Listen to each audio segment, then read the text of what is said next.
I could tell you some stories, but my introduction to your dad was he was a 16-year-old high school senior. So think about that. Most of high school seniors today are 18 or 19. Yeah. Your dad was 16. Yeah. I was a freshman at Boston College, and was I 17 or 18? I guess I had just turned 18. And every weekend we got recruits, you know. And my roommate Danny Conway and I, we just kind of, I think he got $20 for the recruit. You know, we used to pool our $20, so we had 40. A couple other guys in the pool would buy as many beers as you could buy for that amount of money. And then the recruits would come rolling in, and I had your dad. And we used to play these drinking games, Bartle Puff, and all these different games. And your dad was not a big drinker, never has been a big drinker. Still not a big drinker, no. Right. And here's this, like, great-looking Adonis. He was skinny. Like, you know, the perception you have now is Arnold Schwarzenegger, right? Yeah. He was skinny, but you could tell he was going to fill out the big hands, the shoulders like this wide. He was going to fill out. And we loved him. And it's hard. You get so many recruits, it's hard to remember any of them, you know? But your dad was not a drinker, and he tried to hang in and play a drinking game, and he ended up puking. And I'll never forget it. He looked around the table, and with the poise that he shows today on Fox, he looked around the table, he said, "Gentlemen, I'm going to have to puke. I'll be right back."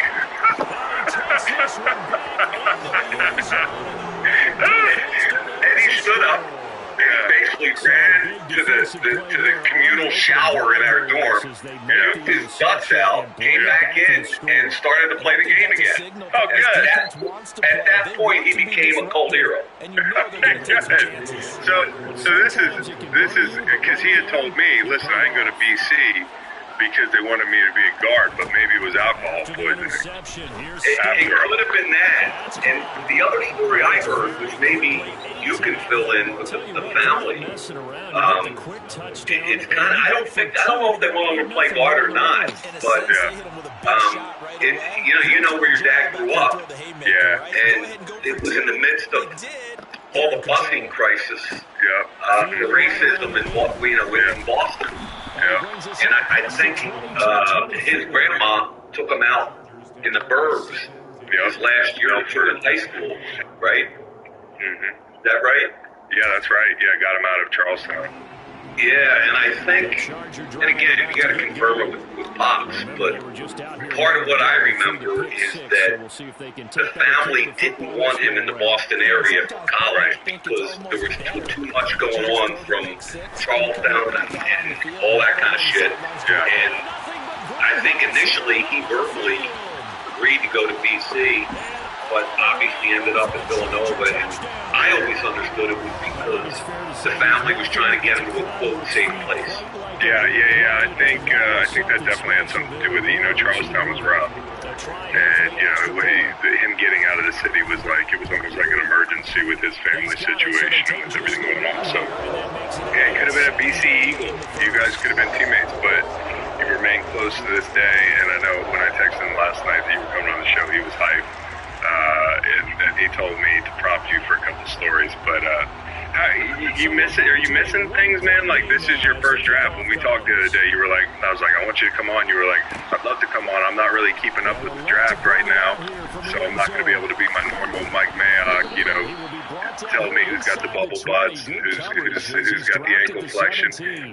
But like in general, are you missing the process of TV or being a GM and being in the war room this time of year? Yeah, Chris, it's a great question. When I got fired, it was January after the 21 season. We had just lost to the Bengals in the playoffs. Yep. So we were a playoff team, and I think me and Versace. Left side, taken in by Renfro. So 5 yards here, 5 on the play, and that'll make it second down. but he and I were kind of excited. We're coming off a 10-7 season. We had the ball off the 9-yard line going in against the Bengals. 4 shots in 35 seconds, tie the game and get it over. Obviously, we didn't get it done. They was the season, and Rich and I get fired. Send a receiver here in motion right. So we were coming off a situation, Chris, and you've been through good teams and bad teams. That one So I will go as a remember gain of 11. Raiders having a first down as well. We inherited a 4-win team, and 3 years later we're 10 in the playoffs. So I think Rich and I felt like we had a good young nucleus to build from. We were a playoff team. We felt like we were in position. With Derek Carr and a veteran quarterback to kind of take the next step. So there was some energy and excitement around that team and that program. And in that building, guys like Max Crosby, I don't I've ever met in my life. So that's my headspace when I got fired. Fired up about where this thing could go. And then when I got fired, it was kind of like, wow, what's next? Not a good throw there, nearly an opening drive INT.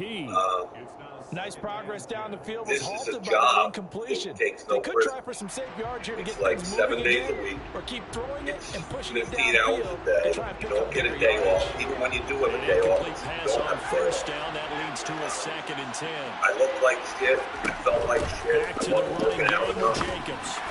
And he's going to get this one down So, to the 45-yard line. What was hard for me, and I think for my wife, So was really losing with a 3rd and 7. she was just like, hey, Out there, the defense was ready. we're out in Vegas, we got leads on the house. You get the sense We're East next Coast time he people, has here that we are out in the opportunity, West Coast, he let's may take keep advantage himself and of get to the it. perimeter.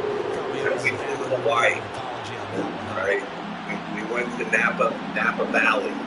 We did some shit that I've never done to kind of just have some downtime and spend some time with my wife. Yeah. Bring a And receiver that was in kind of motion cool. right. On 3rd down, here You know, comes I'm not Jacobs. really used to that. And he will have the Then when we first came down back as to they Philly, get into the ground at the a lot of my 37. friends, we're down the Jersey Line Shore. of scrimmage, My the favorite place 37 in the on world. 1st and 10. What's the beach? What's the beach? Yeah, we're in Ocean City, New Jersey. Yep, I just want people to know. Yeah, that's the best beach. They'll stay on the Dry ground with town. Jacobs. What's that? Snag It's about a dry 5 town, yards but you down can to bring the your own beer. 32. It's a dry town, there but you and he can't nicely buy built up alcohol a pretty decent in the game. town. But people bring so much liquor across the bridge, you could almost sink the island. Yeah, exactly. I love Right? this place. I love this place. Just for the record. Well, you married a Jersey girl, right? Yep, and an Ocean City gal. The first down Yeah. run got 5. Yeah, Here's so- 2nd and 5. I don't know. So, Chris, that's already too long an answer, but the last Now year, they'll throw it with I did games for Westwood One Radio, which I have left. Jordan Stetson, and look at that Coach's catch. son. Dragging the I toes. think I'm always That's going going to to be have a to kind of first be down. involved Well with football done. somehow. Okay, And I'm not, pick up it's there on probably 20 not back in the building. Hey. But This has been a nice if answer it's, to the touchdown drive against them a something few with weeks ago television or because radio they've come games, out I and get a chance reestablished a to be tempo. around it, watch Nice it. I got some food in the And then fridge. anything, Chris, I think you get it. More than anything, I miss the people. Yeah. People Looking again for Waller, and he's got him again. what brings you back every It'll be a day. gain of 5. Yeah. And it'll be 2nd down. Well, that's not just his first, not his second, already his 3rd completion here on the opening drive. I think it's safe to say that getting him the ball in this game, one of the top priorities. And a top priority for the defense has got to be finding ways to cover him. And I don't think you can have one basic coverage to get it done. You have to throw a number of coverages at him, make him think as he's running downfield, and hope you can create a little bit of havoc. The quick slant caught. And the Raiders are going to be set up with a 1st and goal on a pass play that moves them all the way down to the 1.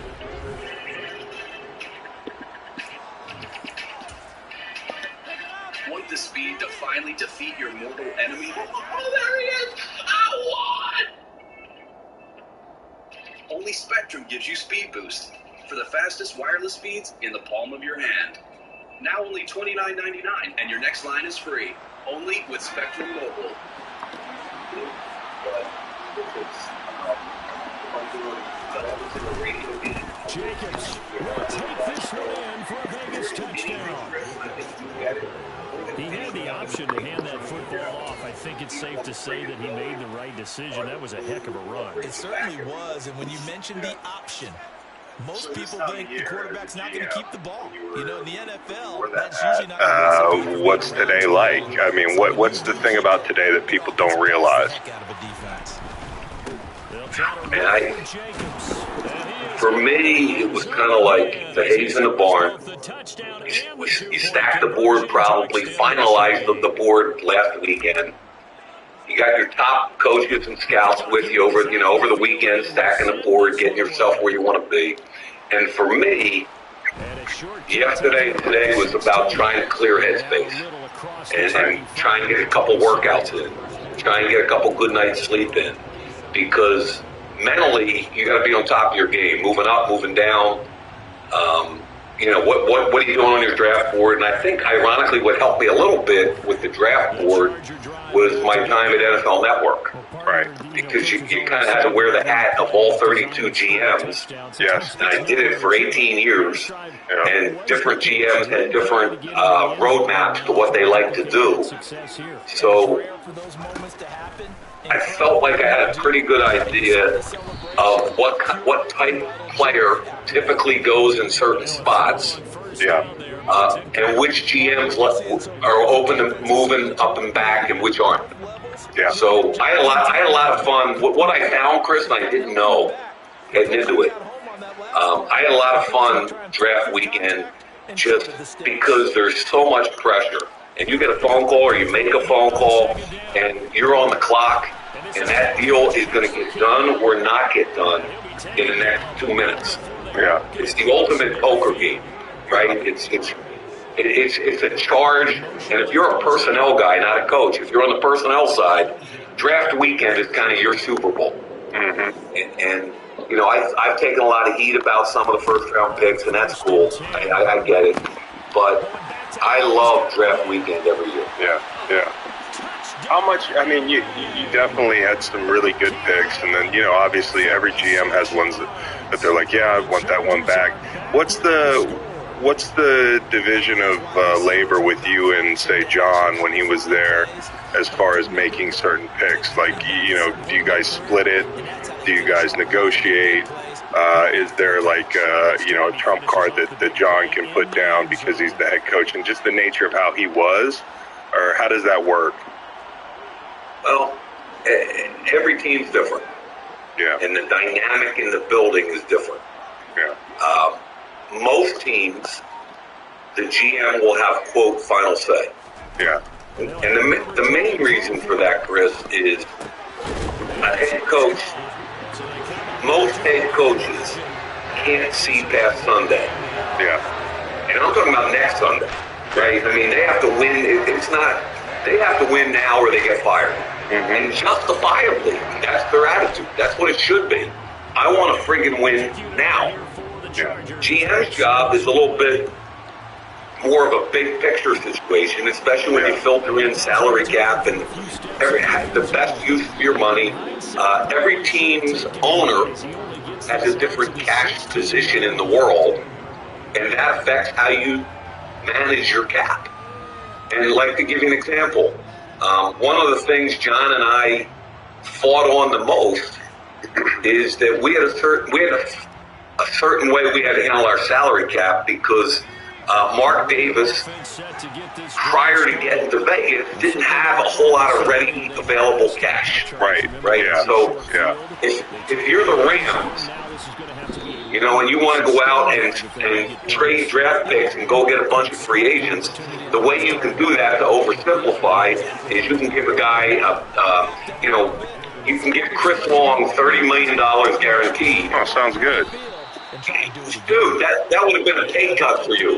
Yeah. I didn't want to hear that. When I was young. Yeah, I remember those days. But my point is, you can make the $30 million and spread it out over 5 years if you call it a signing bonus. Yeah. So it only hits your cap $6 million a year. Yeah. We couldn't do that. We didn't have signing bonus money like that. Yeah. So we had to do our guaranteed dollars in how should I do? Our guaranteed money was in the annual contract for the player, not bonus. Yep. And because of that, we couldn't go out and spend and prorate like other teams. And John used to go crazy. Like the Rams would pick up a player or somebody. How the fuck could they do that?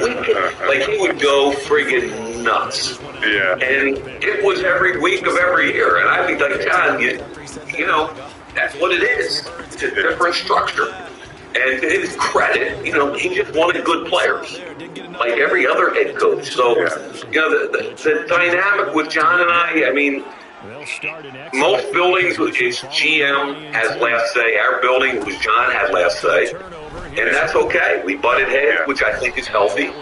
Yeah. As long as I think it's a good dynamic when you're arguing for the betterment of your team. Yeah. But at the end of the day, it's, I could lose some of those battles. Yeah, you looking back at some of the players that you drafted, I mean, like, Max Crosby, especially where you got him, incredible. Hunter Renfrow, Josh Jacobs, guys like that.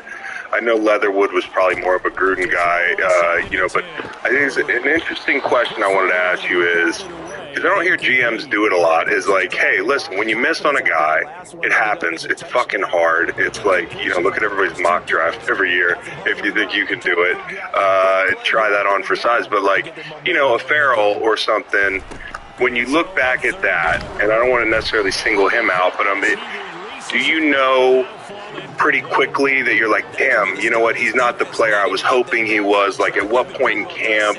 Because, as players, we can tell kind of quickly.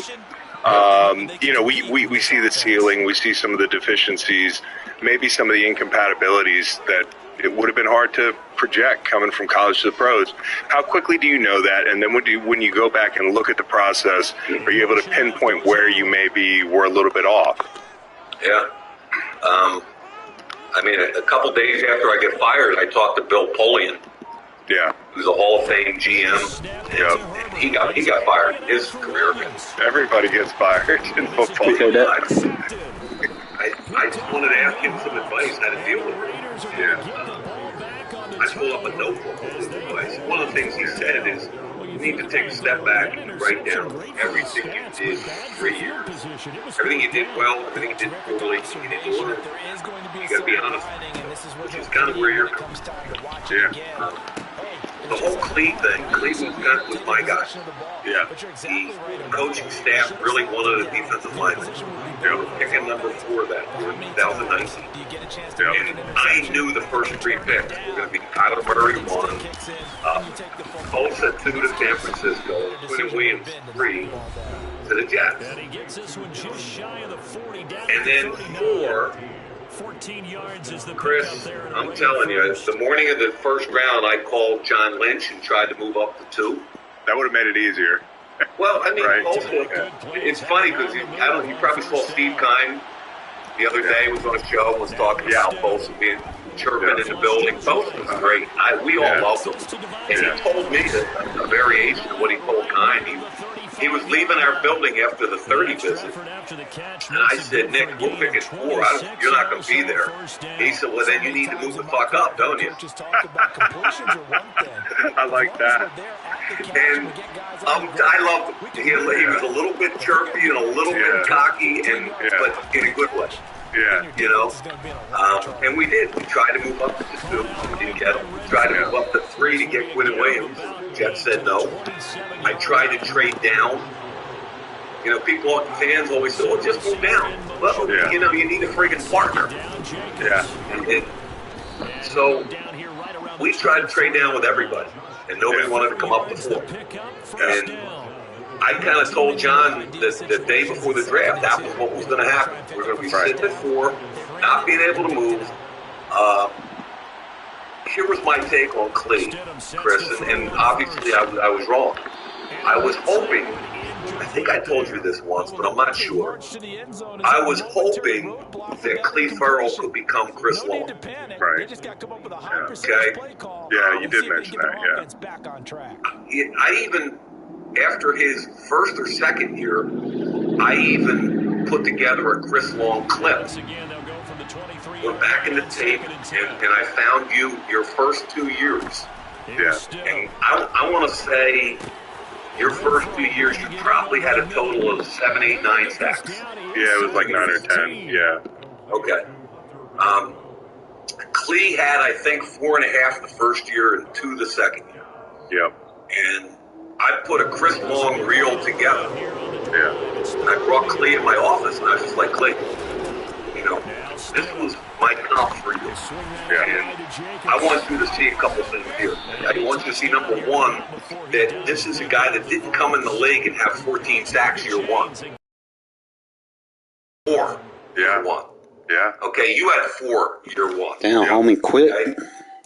I think Chris's third year, you had 8 or 9, and then you popped. Like your 4th and 5th year, you were double-digit guys. Double digits. Okay? So my point to Clay was, here's a guy that outworked people. His hand use was off the charts. Every year, you could see a different guy on tape. Right. Which is a testament to you. Yeah. Okay? And what I was trying to show Clay, because I think he was getting frustrated with the weight of being the number 4 overall pick. It's a lot. Yeah, it's a lot. Yeah. Right? Yeah. So I wanted him to see that there was a clear path to 70 or 80 sacks, 2 Super Bowls, Pro Bowls. I wanted him to see, even though he was the 4th overall pick, here's the 2nd overall pick, who didn't jump out of the gate killing it as far as production numbers. Yeah, which is ultimately what the people at home are going to weigh you on. Right. And I think he was feeling that shit heavy. Yeah. Really heavy. Yeah. And so my message to him was, look, and he was a hard worker, tough kid, smart. My thought process on the way in, Chris, flawed as it is, was that if we're kind of stuck at 4 and we want a defensive lineman, and we had looked real hard at Josh Allen, who we liked a lot, who's become a good player for Jacksonville. Yeah. The defensive tackle from Buffalo, not Marcel. no, Oliver. a little quick guy. Oliver. Yeah, I got Ed Oliver. Yeah. Yeah, they were the other 2 guys that were in the conversation. And I think they went 7 and 9 to Jacksonville and Buffalo. So they were kind of the 3 guys in the conversation. Yeah. And I kind of said to John the night before, look, if we get stuck tomorrow, my gut tells me that Clay is the kind of kid, tough, physical, work ethic, that we want to show who our type of guy is. If we're going to make any mistakes, let's make it with him. Culture. Okay? Yeah. And let's hit a solid double and not worry about a home run. And we're going to take a ton of shit because you probably could have gotten him at 24 instead of 4.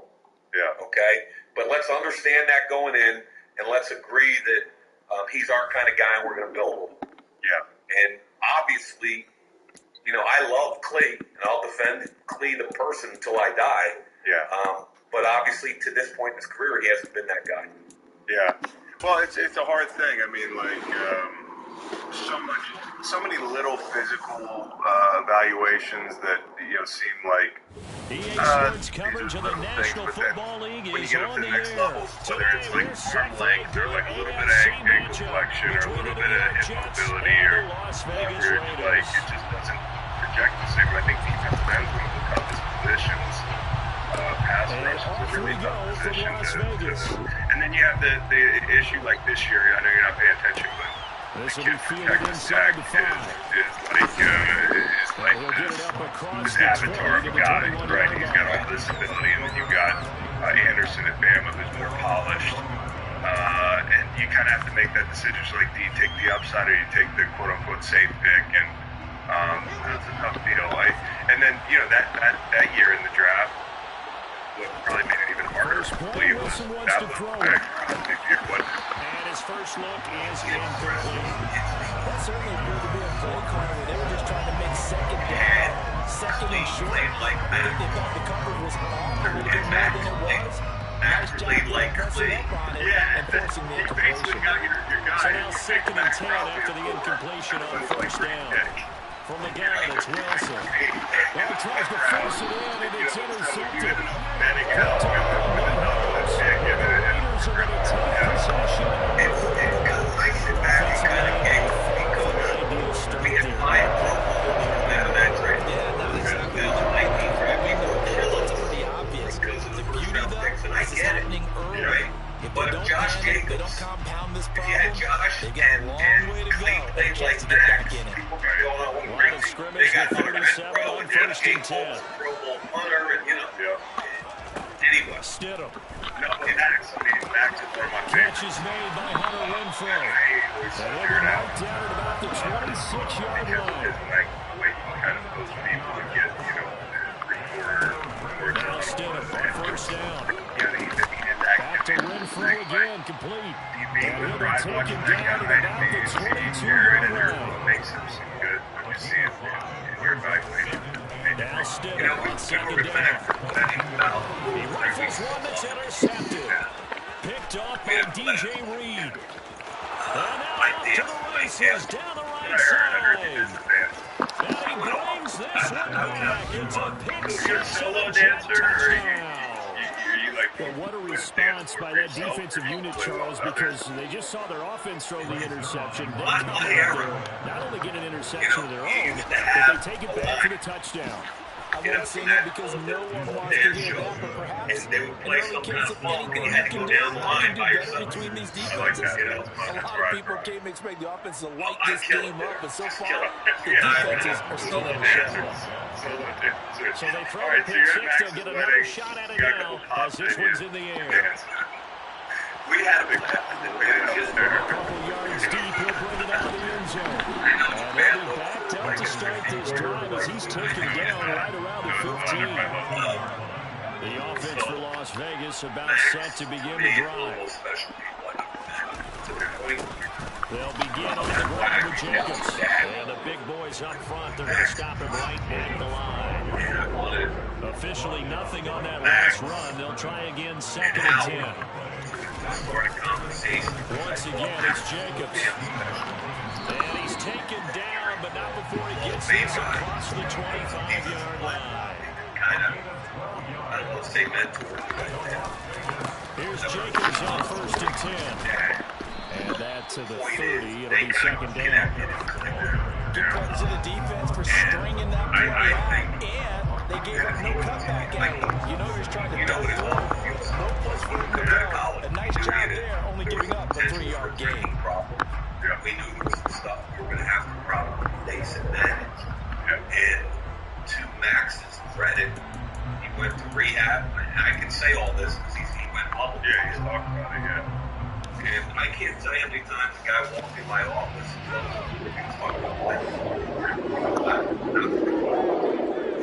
these guys are incredible. Second down, Stidham to throw. Throw right side, going to be caught by Waller. Just a gain of a couple there. And it brings up 3rd and 5 now. They'll need 5 on this play to move the sticks. You know, we're in Vegas. You know how hot it is in Vegas. You got to practice. Now it's Stidham. And he fires one, but incomplete. Well, they moved the ball okay here in these first 2 drives, but this one's going to again amount to nothing. They've got to start dialing up some plays that allow them to finish drives with points. They'll bring a receiver in motion left.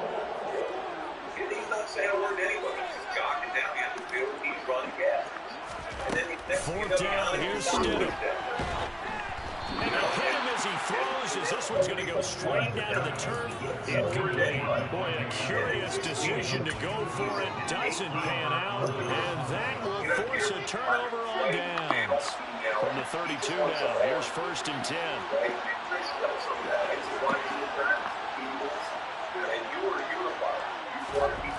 Trying to shake off the interception from the last drive. He'll look to throw. Pass caught. It's Davis on the crossing route. And he's brought down inside the 20 at the 18-yard line.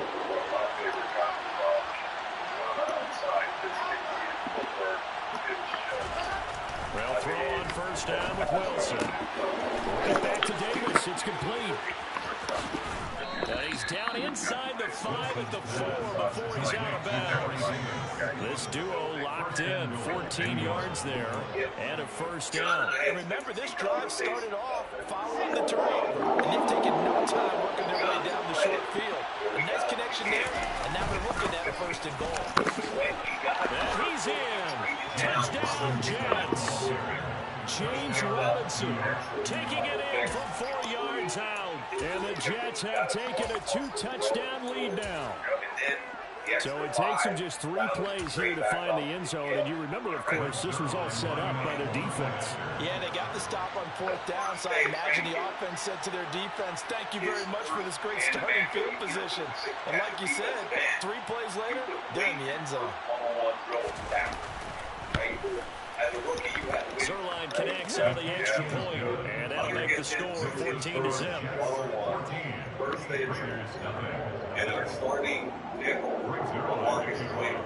Now after the touchdown, it's Zerline. He'll kick it away.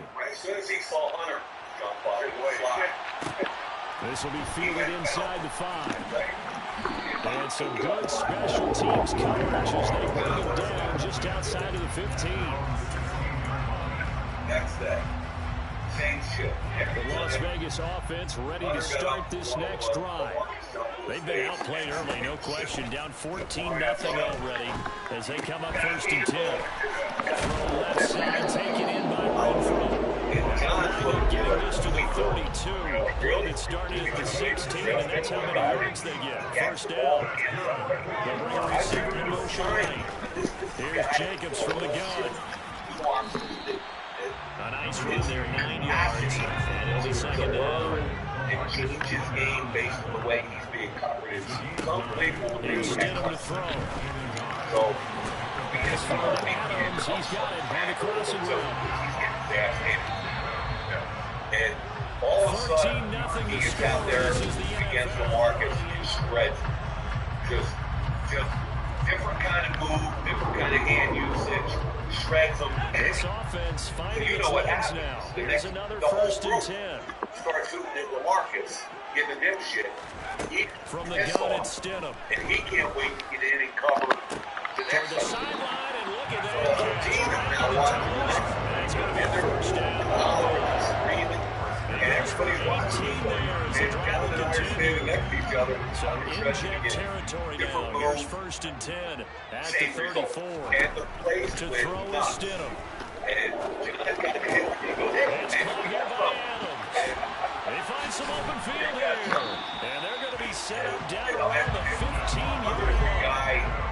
Line of scrimmage, the 15. It's 1st and 10.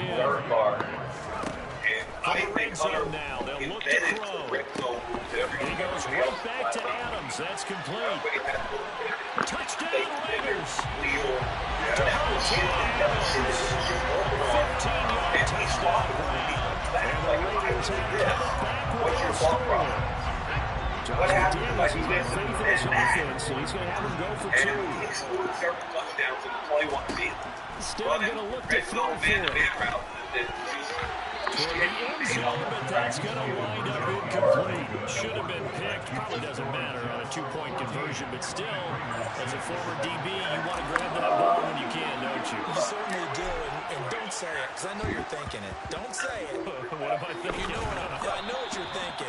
Well, if he'd had hands, he'd be playing on offense. That's true. You've said that before. Second quarter onside kick there that failed. Is that something that maybe they had dialed up before this game started? It feels like it, doesn't it? That they thought they had the right situation, and the right approach in going after it. Also may signal that they feel like they have the superior team, that they can try these sorts of things and it won't come back and hurt them later. And they're going to get this down to about the 37.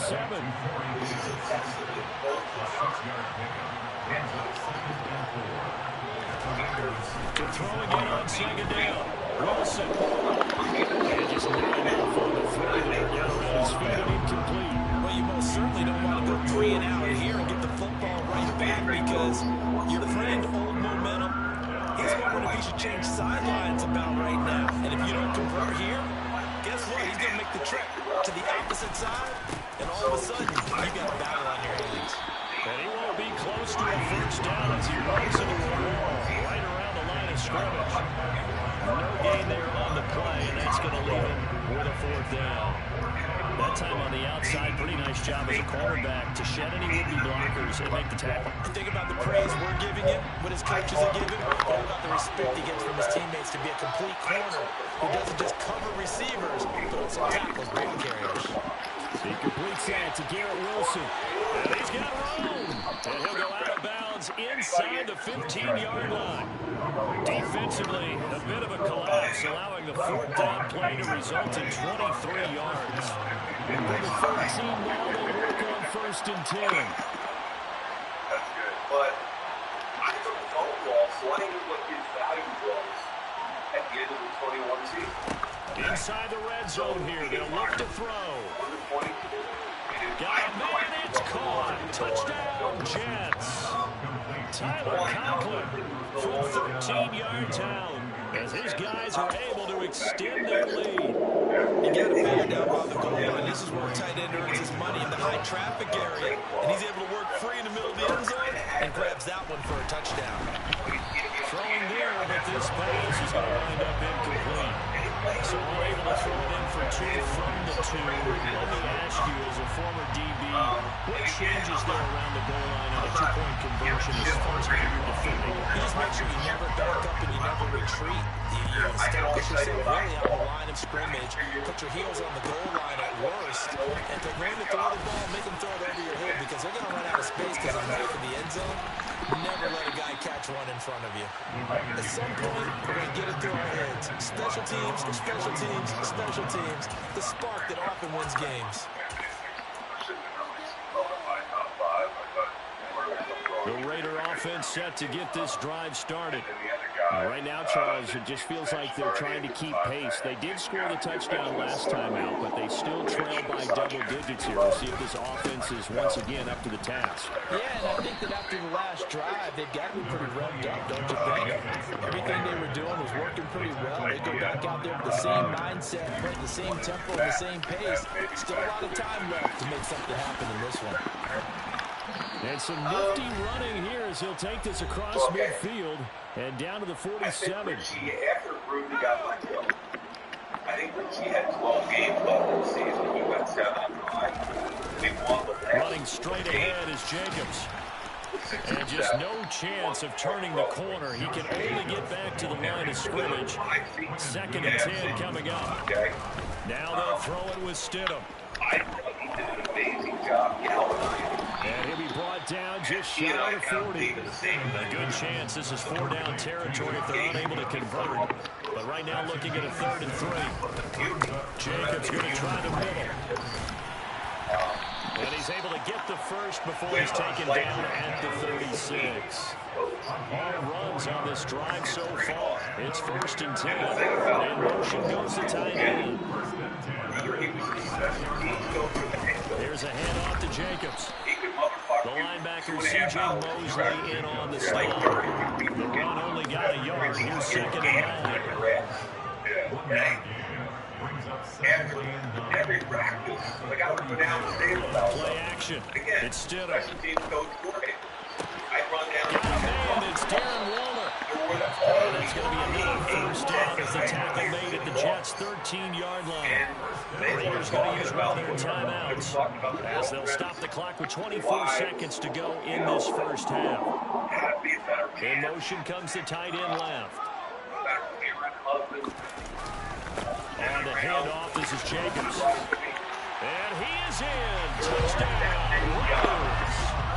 Josh Jacobs, a 13-yard touchdown run. And the Raiders get a late score here in the final minute of the 1st half. CD for them, this has just been an offensive explosion here in the 2nd quarter. Yeah, they scored us in the 1st quarter. Now they find the end zone again here in the 2nd. Sometimes you just have to have some patience. A lot of people think it's always an adjustment. You have to change what you're doing. Sometimes you just have to do your game plan just a little bit. And it'll be intercepted. Picked off by Quan Alexander. It's interesting that when it comes to 2-point conversions, even heavy run teams tend to throw the ball in these situations. In this case, that's always intercepted. Pass picked it off. Now kick this one away, and off it goes. You know, they're not, owners don't want to hire special teams coaches. Yeah, it's weird. Even though they touch every corner of the locker room, like they're used to coaching every man on the roster, which is a real positive to me. You get it. You've been in the locker room a lot of years. And, you know, Richie's coaching offensive players, defensive players. The other thing people don't understand is special teams coaches are typically great situational coaches because everything pivots around the kick game. What are we doing on fourth down? Are we kicking a field goal? Are we punting? Are we going for it? If we don't, so Richie was tremendous, I thought, in situational football, and we practiced it hard, and he got after it. So I'm frustrated for Rich Bisaccia that here's a guy that's 60 or 61, whatever, who's more than earned the opportunity and hasn't gotten it. So take me through this before I want to ask you a couple draft questions about, you know, just the processes, but like take me through this with Rich and that experience at the end of that Chargers game. Where are you watching that game? You're up in the box, whatever. And with the game in the balance, you don't know what the hell's going on. Who's playing for a tie? Who's playing for a win? How did that unfold in real time for you?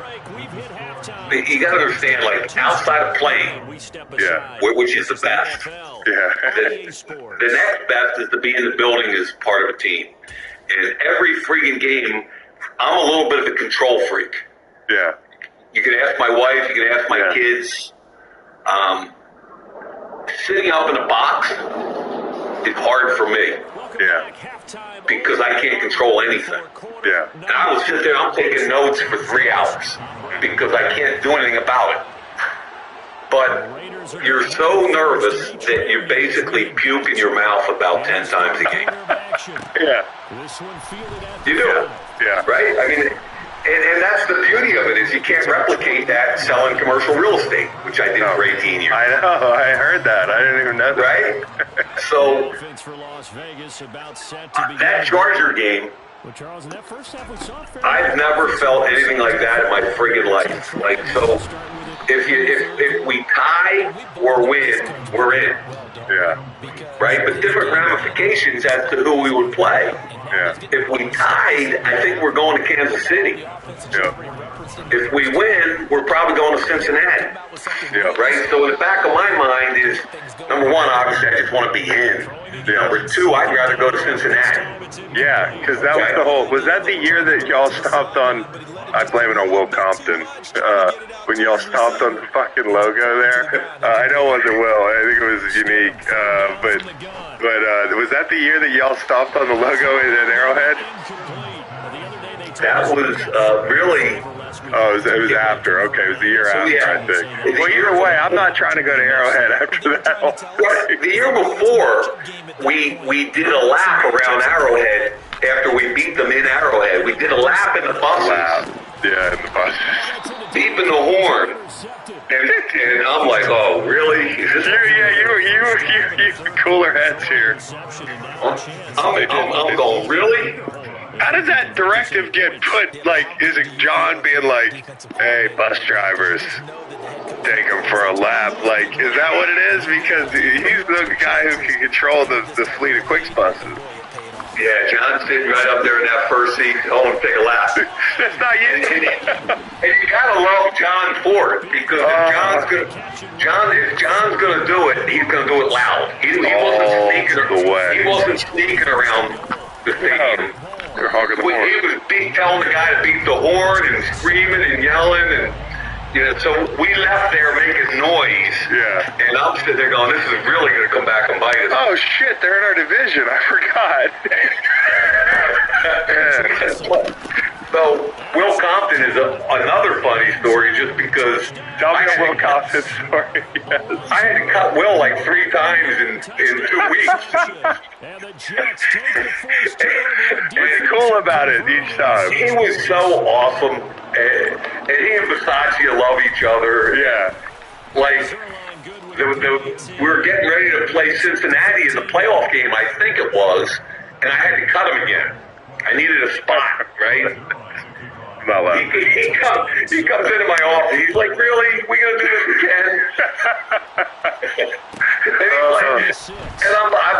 tell him why, and my heart, I've been cut so many times, my heart goes out to him, and I'm bleeding telling him why, and he's like, Mike, you know, I was just, like, if we beat the Bengals, I think we're going to play in Nashville next week. You know, my hometown, that's what I really want to go back and play. And I'm like, oh, shit. Oh, my God. No, Will! Oh, that's so funny. Yeah, it's true. You can ask him about it. He was pushing for a hometown deal. Yeah, and I don't blame him. I was like, no, I apologized to him 100 times. No, well, Will's the man. Will's the man. Yeah. But the tie thing, you guys were like looking at Kansas City and Cincy, well, right? So anyway, that was the year before. Yeah. I'm sorry, the 21 thing to tie, yeah. So I'm up in the booth shitting myself, and we should win this game going away. We were up by about 3 touchdowns, I think. I remember. And Justin Herbert just starts to go off. They converted, I want to say, a 4th and 21, and they throw a 23-yard touchdown. Yeah. How do you let that happen? I'm going nuts. To Richie and the playoffs. So everything's going the Chargers way. You know, and to their credit, that Richie and the players, we could have played for a tie. Right? And I think we had a 3rd and, I want to say 7 or 8, and right around midfield somewhere. And that was the point where they called a timeout, I think, which I still don't understand, and gave us some extra time to think about how and what to do. But anyway, Josh Jacobs, who is a big blocker, moved off about a 10 or 12-yard run. And now we're thinking 100% to kick a field goal. We got Daniel Carlson, who's as good as there is in the game. And sure enough, Daniel Carlson was money, and we win the game. Pittsburgh's in, because I got Mike Tomlin and Kevin Colbert texted me after the game. They did. Yeah, big thank yous. I think Tomlin even sent us like a chocolate thing or something. He didn't send you black Air Force Ones? No. He gave his whole team. No, but I did find out that his son's playing at Boston College. Okay, which I didn't know. Yeah. But anyway, so to Richie's credit and Greg Olson's credit, they really need to bring the refs back to this game, bro. He should have got flagged for PI on that play, bro. Knocking my receiver down 15 yards down the field. Like, that's just, like, stupid. Like, they need to fix this game. That's stupid. It's like yesterday, I had a safety and they didn't even register it.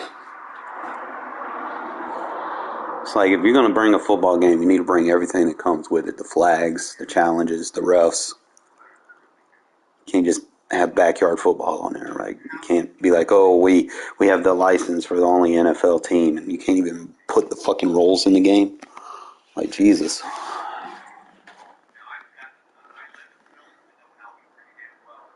It's not even authentic. If it doesn't have the penalties and flags, it's not authentic.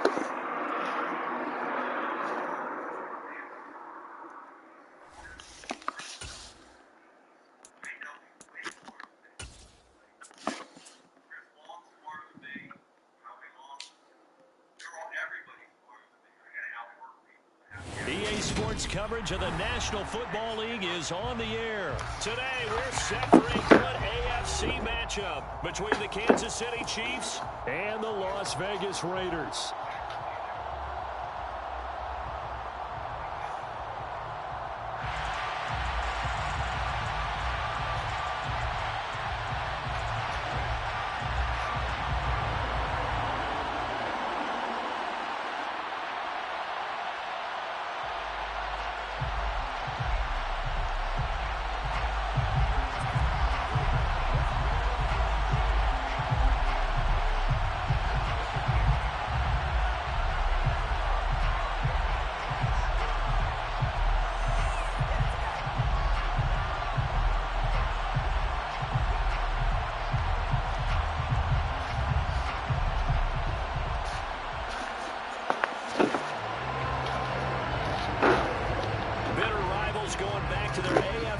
It's in the 1960s. The Chiefs and Raiders are underway. He was a special teams coach. Really, the reason I made the team is he liked me.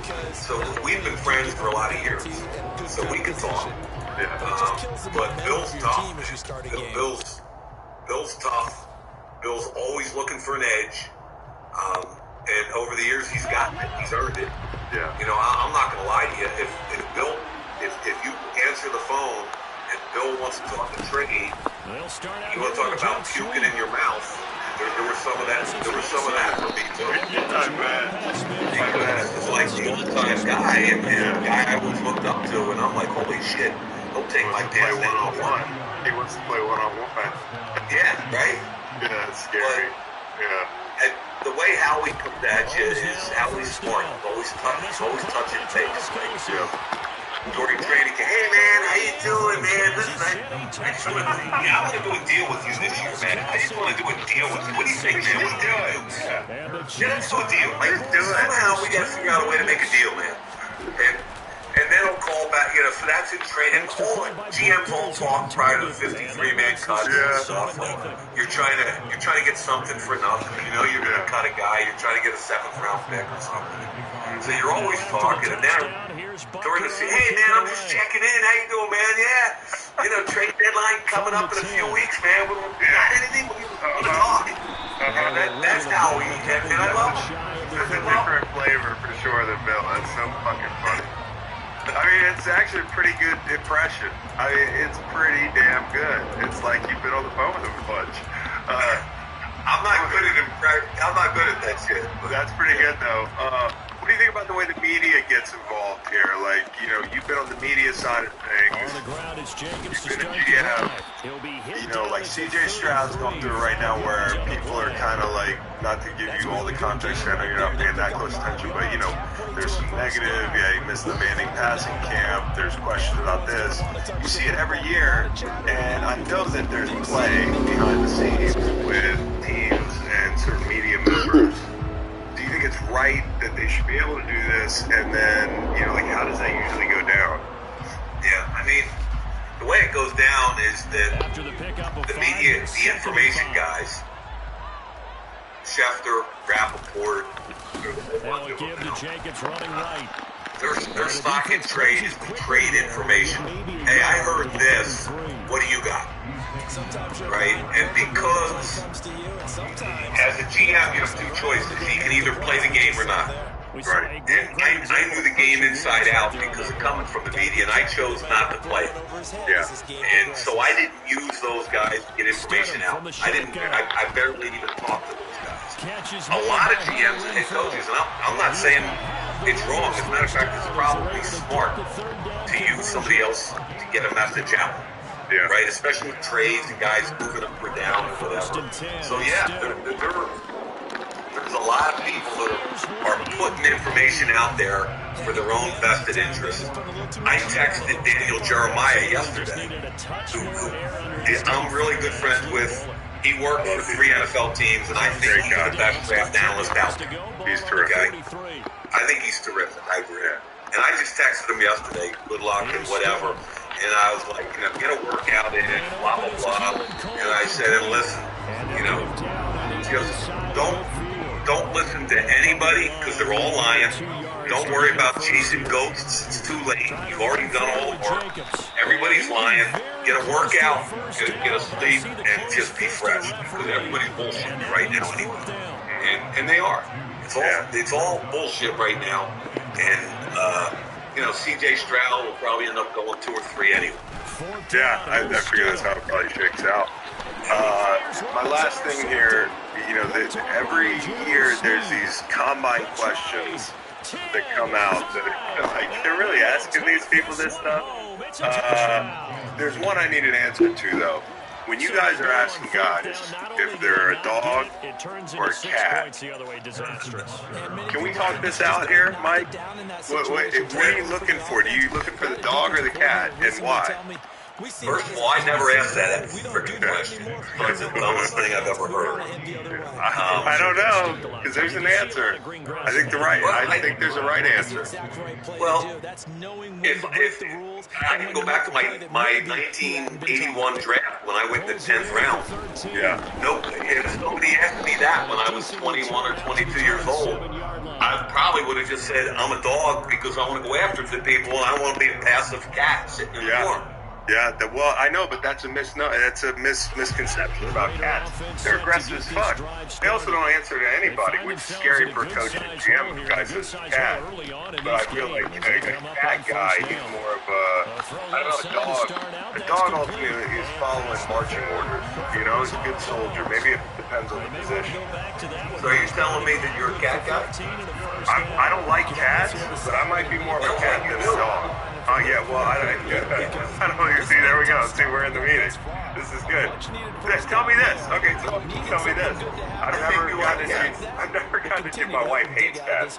I've never gotten a GM to tell me this, but when I visited the Chiefs in Indianapolis, you know, they had those train cars and those fucking hotel rooms down there. And I remember going in the Chiefs meeting, and Herm Edwards was the coach. And, you know, like in the back, there was a bathroom, and it was just a room, and they had like a projector, and I was going through all the stuff, you know, answering the questions, watching film. The whole time, Herm Edwards is in the bathroom, and it's your guy, right? Herm, he's full of shit. But he's sitting in a chair, just facing the wall. Like, not me, he's kind of listening, but he's not in the meeting. I don't know if it was to mind fuck me or what, or if he just didn't think I was going to be there at 6. But like, what was he doing, dude? Wait a minute. He was in the bathroom. And the door was open. The door was open. He's in khakis and polo.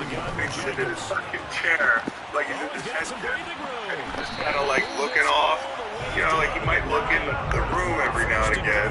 I've just never got a chance to ask her. I'm going to ask him one day. But do you think he was just like, yeah, he's not going to be here at 6? Or was it just like to see how I would react to him not paying attention to what I was saying? Open out on the left side, this is Cole. Is that a tactic you guys do? I'm not smart enough to think of tactics. I'm not. I'm going in a room, and I want to look you in your eye. I want to see how you respond to some tape. I want to see if I challenge you about some shit that happened to you at UVA, or, you know, but... So you didn't have a general litmus test question, you know, like, you know, dog or cat, something outside the box. Nah. If you had one question you had to ask a kid to figure out what he was about, and nothing about it, what do you ask him? For the most part, Chris, you're in a time-constrained situation, unless it's a 30 visit. Then the whole thing, right? Basically, you got 15 minutes with a guy. Yeah. You know, plus or minus, depending on the situation. And if we had outstanding questions that needed to be answered from the scouting side, Bro, that's a fucking touchdown. I would start the meeting with every guy, and sometimes I didn't have any questions. Sometimes I had 2 or 3 questions. Really, y'all need to fix your game. I wanted answered. Like, this is what we heard. You got arrested. You did this. You did that. I'll put them on the spot for behaviors that we're aware of, and I want cleaned up. Yeah. Right? And then I give it to John and coaches. Yeah. Because we already knew. Ball don't fucking lie, bitch. 95% down the road. Ooh, it was a fucking touchdown. It's the first time the coaches are getting players. Yeah. So it was kind of like I wanted to clean up any shit that needed to be cleaned up, or highlight something I wanted the coaches to hear. And then I spoke to John, and he took over. I didn't hear about all that shit again. I probably just wasn't smart enough to put you on the spot. Or goofy enough. There's just some goofy questions I was hearing every year. I'm glad you weren't asking them.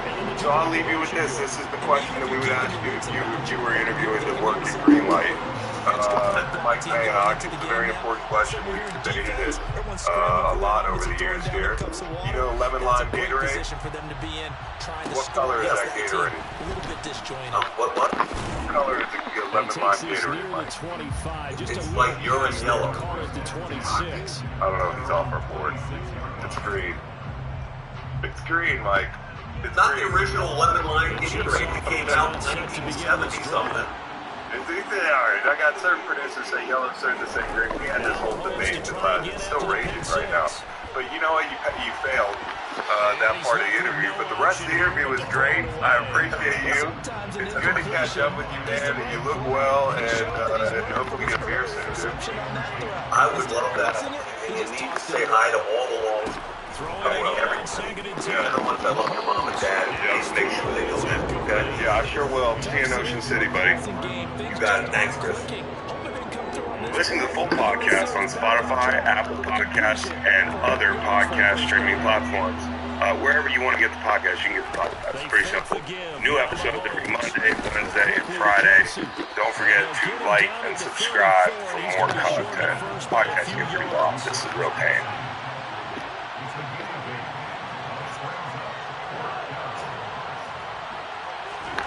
Mahomes going to go on 4th down.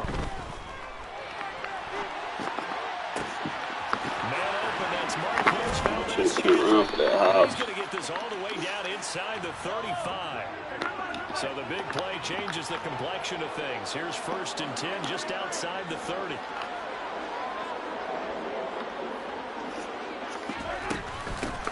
Now the Georgia Southern Oh, man. come on, bro. They need to fix that. And some room to run now. That should be falling down in open field.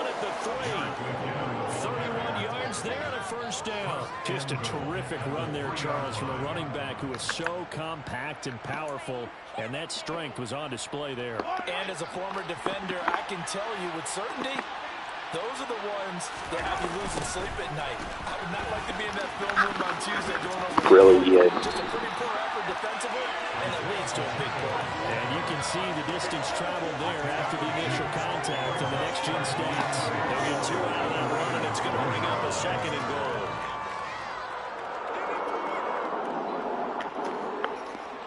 Second and goal from the 1.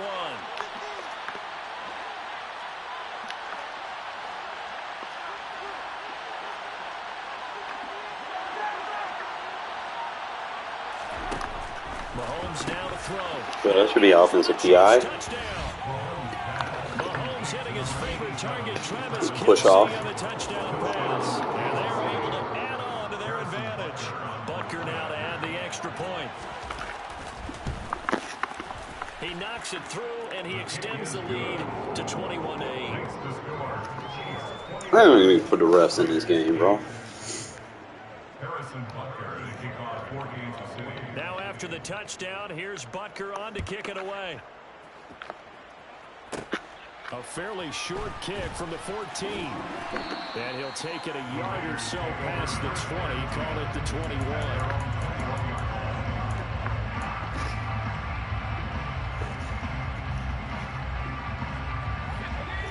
Offense for Las Vegas about set to begin the drive.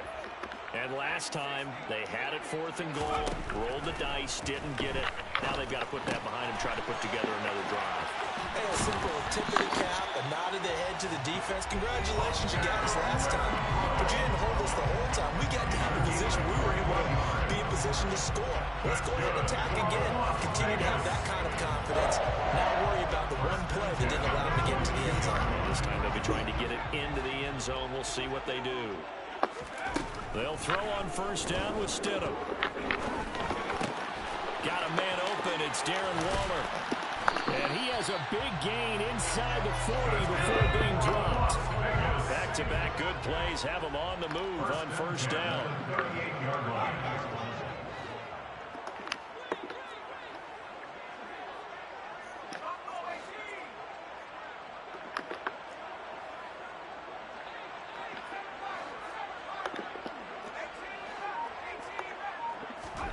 Stidham. They swing that out wide to Jacobs. They'll get it inside the 20, and they'll have it in the red zone before he crosses over out of bounds. That one good for 20 on the catch and run. So from inside the 20, here's 1st and 10 at the 18. 1st and 10 at the 18-yard line. Inside the red zone here, they'll look to throw. Same target, it's Jacobs again. And he'll be marked down right at the 15-yard line. draw with Jacobs. This carry, despite the extra effort, will be stopped short of the 10. Coming up here looking for 3 yards to pick up the first. Stidham now to throw on third down. And that is caught. Touchdown, Raiders. Hunter Renfrow, an 11-yard touchdown. And the Raiders get a late score here in the final minute of the first half.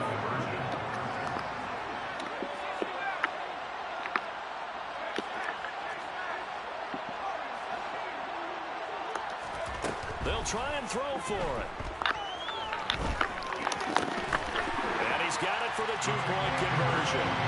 So they tack on a pair more here to narrow that deficit a bit further.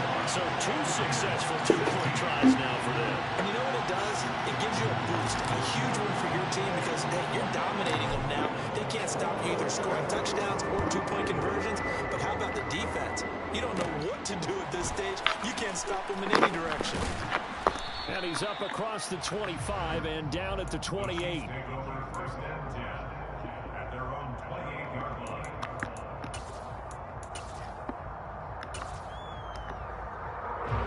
The Chiefs offense about set to begin this drive. And we'll see how this is played. Offensively, they've got the lead. Not a whole lot of time left. What do you think, Charles? Well, it's tempting to try and add to your lead, but a mistake there, that can change things in a big way. I say go ahead, take the knee, get on out for the half. I know coaches tell us all the time that having a powerful arm isn't the #1 thing they look for in a quarterback. But when you're trying to throw inside routes and you need to put some heat on it, it helps to have the big gun. In this case, just a little bit too much. Another throw on second down, and this one incomplete as well. They have to like what they've done defensively here at the outset of this drive. They forced a couple of incomplete passes, bring up a 3rd and 10.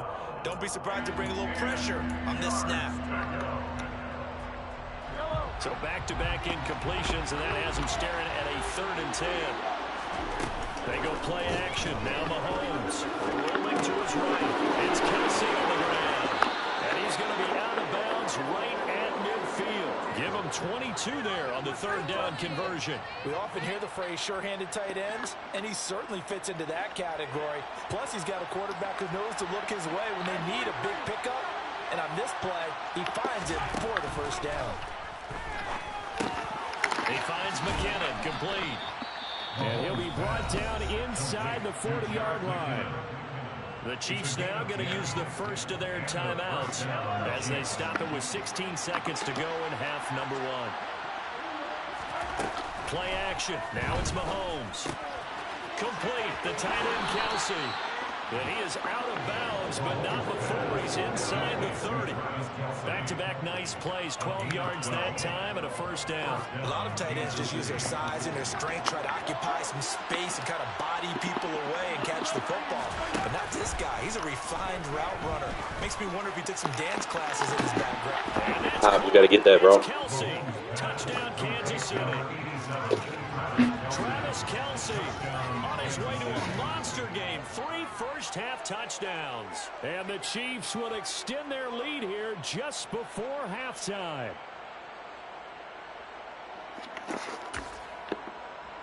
Butker on for the PAT.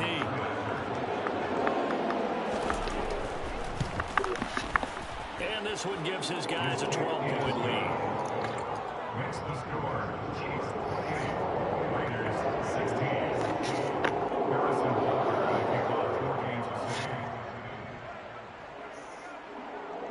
Maybe time for one play on offense. 7 seconds to go in the half as the kick is away. Fields it right around the goal line.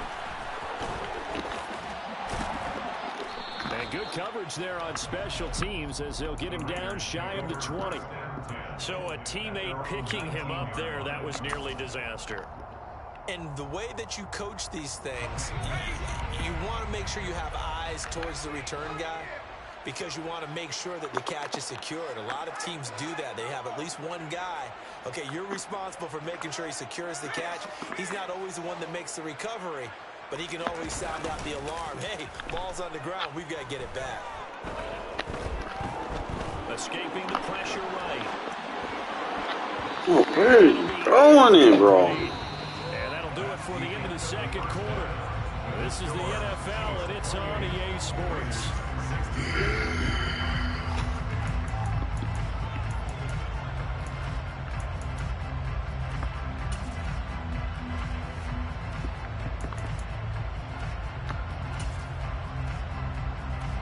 Welcome back. Charles and I settled into the booth, ready for quarter number 3. Harrison Butler taking on 4 games The Raiders are going to have it first, and they trail here as we get back to it in this third quarter of action. This is taken just shy of the 10. And a mistake on the lateral. It's a loose ball.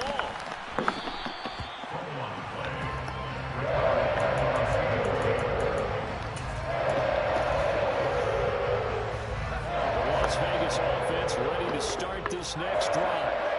This offense, Charles, had a strong first half throwing the football, at least in terms of yardage, but that hasn't translated so far on the scoreboard as they begin the third quarter here, trailing and looking for a little momentum. Yeah, you're right about that because, let's face it, in the first half, most of their focus was in the passing game. And to their credit, resulted in a healthy amount of yardage. So I would think that at halftime, they're going to anticipate that defense loosening up a little bit to try and cover the passing lanes. They've got to get the running game going, and there should be some gaps to run through now. Stidham's throw pulled in by Renfro.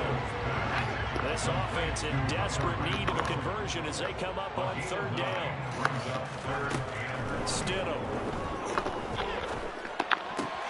He's got a man open. It's Hunter Renfro. And he gets this up across the 35 before he's out of bounds. Line of scrimmage, the 37 on 1st and 10.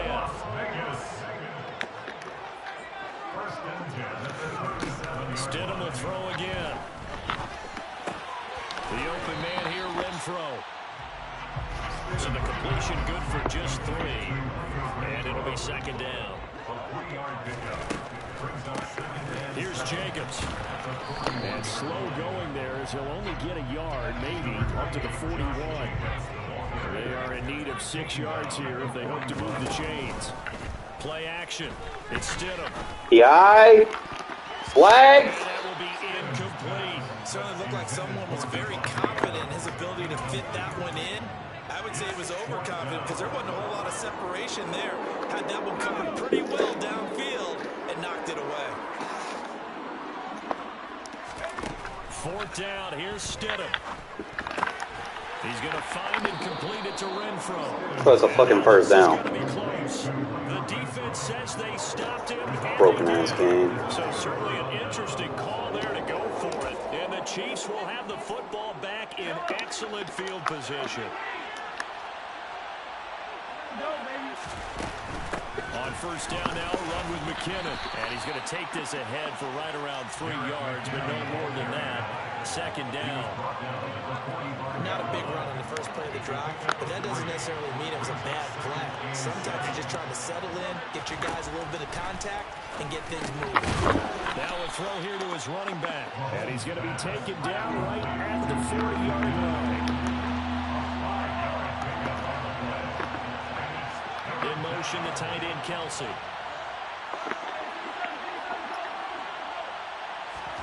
Mahomes looks to throw on 3rd down. And he gets this down inside the 35 before going out of bounds. Maybe not exactly what they had in mind, but that scramble good for 6 and a 1st down.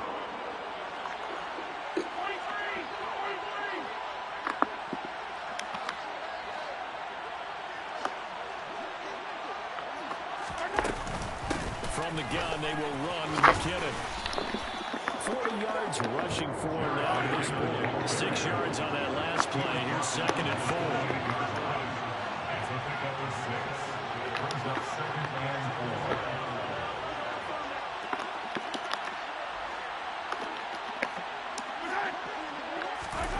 On play action, it's Mahomes. To the right side, it's Kelsey.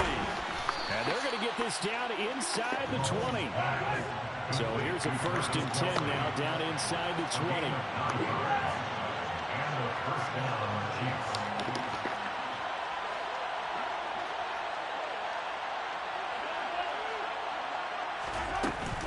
Straight ahead they go with McKinnon. Just a yard in the pickup there, and he'll bring up a 2nd and 9. They go play fake. Mahomes. Oh, he's trying for Smith-Schuster, but it's intercepted. That one keeps spamming the same play. I read it. They're going to take over once again, and they'll have it at their own 8-yard line. So potential momentum shifter there, working with a 2-score lead, 3rd quarter, but that, not the smartest of throws. What are you going to say about AI, bro? Stop. This game is still very much in the balance. It felt pretty one-sided to this point, but now, if these guys can turn this turnover into points, Should have got flagged twice. But there ain't no refs in the game, so whatever. Dude, I'm not struggling. I'm using a 62 overall backup quarterback. GG's. You're the one struggling. The last run got 9. That leaves him with 2nd and a yard. They'll stay on the ground with Jacobs. And he'll get it up here this time to the 21.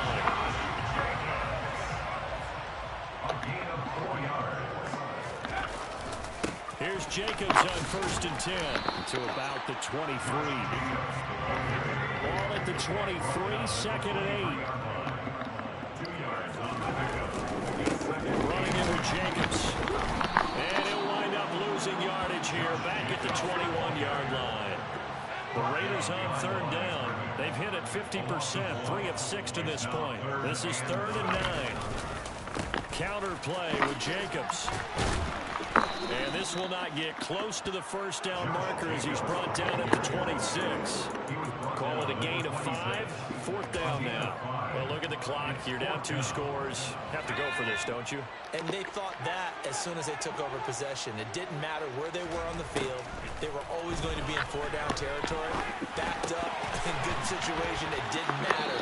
So they've been preparing for that on their play sheet the entire time. So this drive going to continue following the conversion on 4th. Here's 1st and 10. They go play action with Stidham. Throw left side, taken in by Renfro. They'll take this to the other side of midfield before going out of bounds. So now 1st and 10 in Chiefs territory at the 48-yard line. You're getting dotted up by a 62 overall quarterback. Okay. You're getting dotted up by a 62 overall quarterback. GG. Where your defense at? You should be ashamed. You're getting dotted up by a backup quarterback. You should be ashamed. Backup quarterbacks dotting you up, bro. Jeez. Backup quarterbacks dotting you up. Backup quarterbacks dotting you up. No, I'm not. I'm using a backup quarterback, bro. A backup quarterback, bro. GG's. Okay. I'm using a 62 overall quarterback, bro. GG's. Get fucking good. Bro, look at the score, man. Look at the score. You're struggling. I'm using a 62 overall quarterback, bro. Get good.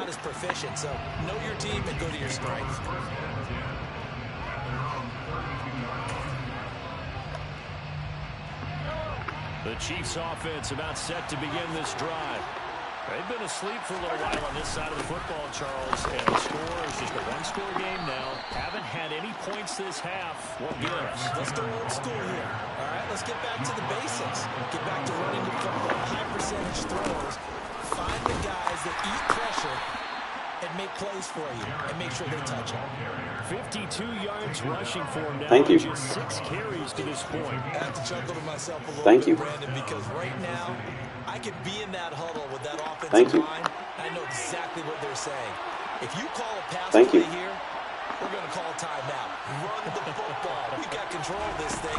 Get in behind us and let's go. Their time to shine. And this one not going anywhere. Again at the 44 for a gain of just a yard. 4th quarter, down to the final 2 minutes, and we've got a one-score game. So the Chiefs in possession of the ball as we welcome you back. They've got a second down now as they search for a way to get this one to the finish line. A lot of bulk out there, as you might expect, on that D-line to try to stop the run on 2nd down. In motion, the tight end, Kelsey. Now they'll throw with Mahomes. Screen play, McKinnon. And he'll be brought down on the other side of midfield at the 43. And when you have success throwing the football, the old cliche becomes true. The playbook opens up wide, and these screen passes, they become even more difficult to stop. Handoff, it's McKinnon. And down to the 36-yard line here. It's a 7-yard carry to set them up with a 2nd and 3. But they picked up a little bit of yardage there, and now, in this situation, should be in no hurry to run a play really fast. Let the clock wind down. In motion, the tight end, Kelsey.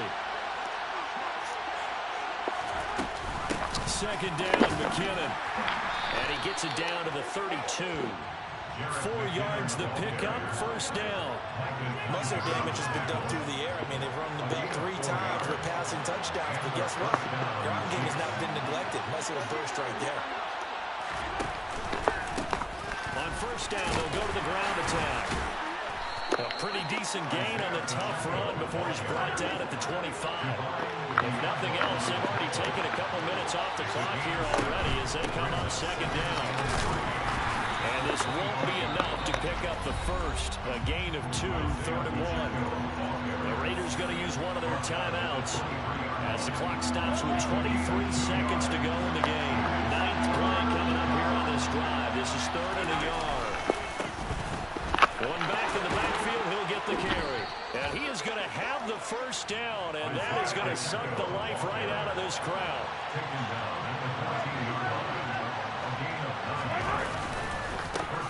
On 1st down, we'll go to the ground attack.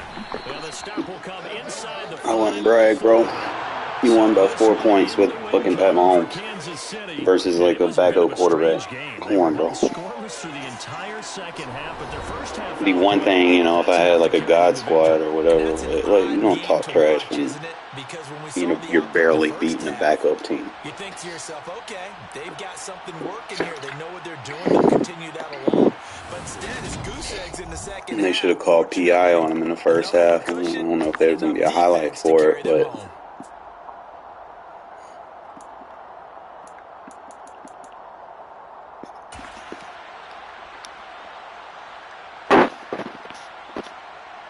That's a bad throw.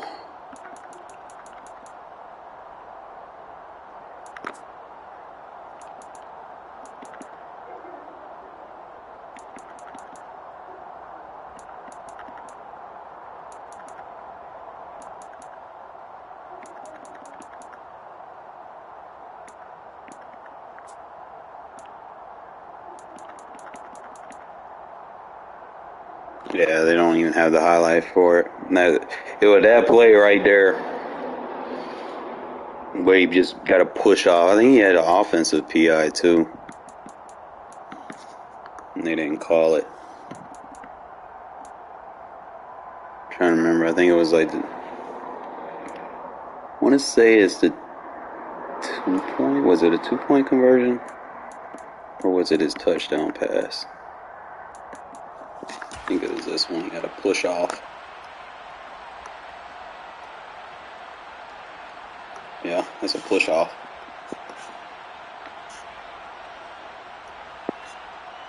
Well, the game didn't program it, but that's what it was, because I tried to go outside and take the flat. Those routes should be illegal. You shouldn't be able to run routes like that. That is cheating.